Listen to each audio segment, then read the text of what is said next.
Alas 9:20 subong nga gabi padayon sa gihapon ining makusog nga pag-ulan diri sa siyudad sa Bacolod and padayon nga nagasaka ang tubig diri sa Puro Carvic, Barangay Mandalagan.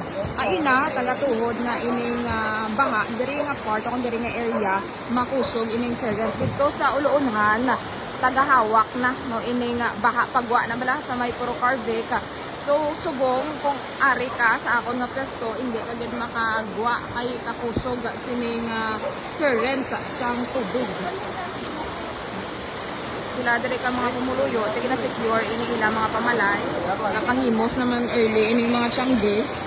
And may ara man sa mga residente nga masulod man kun tani dito nga area, bakin baka maayo na lang nga hulton nga magtahaw ining baha kay kakusog gid sang current. May mga nagalinutaw man dire kay ina nga mga kaldero, sila pa dire ka mga gamit.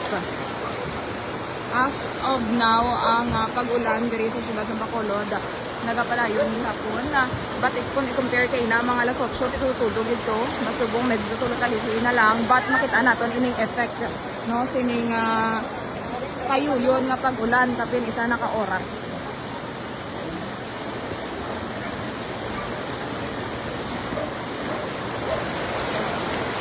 So far, ang sitwasyon diri sa Puro Carvic, Barangay Mandalagan, sila sa Bacolod, maghalong gid kita tanan.